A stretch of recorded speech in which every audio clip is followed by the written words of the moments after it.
Dr. Aaron Horschig from Squat University recently posted an interesting video about the kettlebell swing. There's some interesting bits and pieces in his content which I want to talk about in this video. But before we get started, I want you to join our free 50K giveaway. Get a chance to win lifetime access to our online kettlebell courses valued over $2,000. Link is in the description.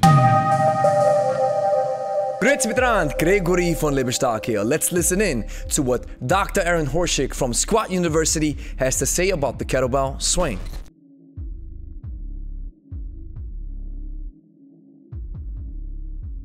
The thing I love so much about kettlebell swings is they're a great way to train power and enhance explosive strength. There's a lot of research to back this up. They're also relatively easy to learn and can be done the rest of your life. You see, most people start losing a little bit of strength and muscle size as you get older. Usually past 40 or 50 is when this starts declining.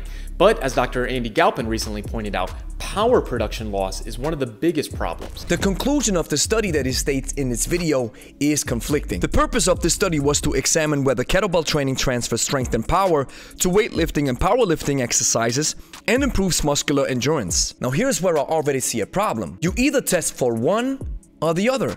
Here's why. If you want me to maximize your strength, we're going to train differently than if you want me to maximize your endurance. The study states that a group of people were assigned a 10-week kettlebell training program, and then they had to test for a couple of exercises. The exercises that were relevant for power production were the clean and jerk and the vertical jump. They discovered some improvement for the clean and jerk. However, there were no significant findings in the vertical jump. This means that the study evens itself out. They concluded that kettlebells may be an effective alternative tool to improve performance in weightlifting and powerlifting. I agree. When it comes to improved power production, however, the study showed no significant effect. This is not a knock on kettlebells, of course. At the end of the day, our YouTube channel and my business is based upon kettlebell training. And yes, it's been touted that kettlebell training improves power production, and I think it does to a certain extent. However, it hasn't been fully proven yet. And there's another thing that I want to add. The relevant scientific literature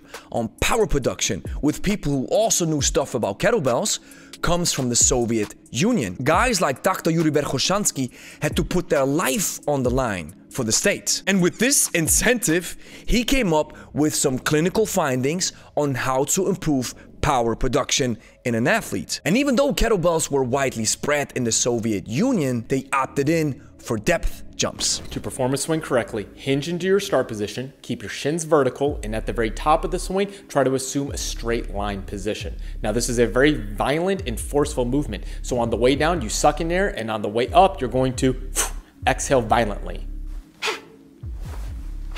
Aaron explains a proper hardstyle or high-tension kettlebell swing, which I believe is the proper tool to elevate the chances to improve power production. Aaron talks about this briefly, yet one thing that you want to keep in mind is the explosiveness of the exercise. The phase between the yielding and the overcoming phase, which is in the backswing of the kettlebell swing, should not last longer than 0.15 seconds. This means that you want to be as explosive as possible as you're coming up from the backswing. Now, except from Pavel's demonstration and Aaron's video, the gentlemen who are portraying the kettlebell swing are suffering from glute amnesia. Glute amnesia means that you do not fully extend the hips as well as the knee joint at the top of the swing. As you can see, the hip and the knee joints are still soft and they're not fully extended. Now yes, the first person, Bill, swings some very heavy weights,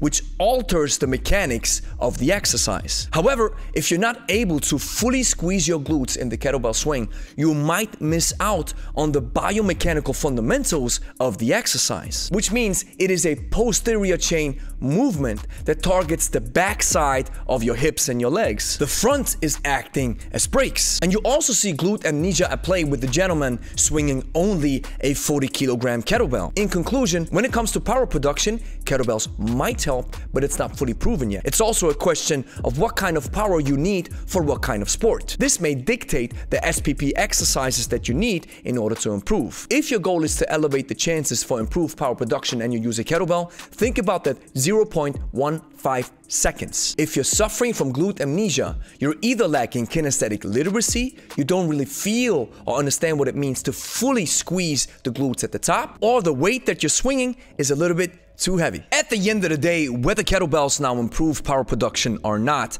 I fully agree with Dr. Horschig from Squat University. And that is, the kettlebell swing is one of the best exercises that you can do for life. So you'll do best to include it in your workout schedule. Here's the next thing that you have to do. Like the video, consider subscribing, share with a friend, and then go watch this video. Here, I demonstrate a different type of swing. Many people believe that there's only one way to swing, but this is not true. Depending on your goal, you can use different movement mechanics to use a different type of swing. So this video will enlighten you, I guarantee you. So go watch it right now.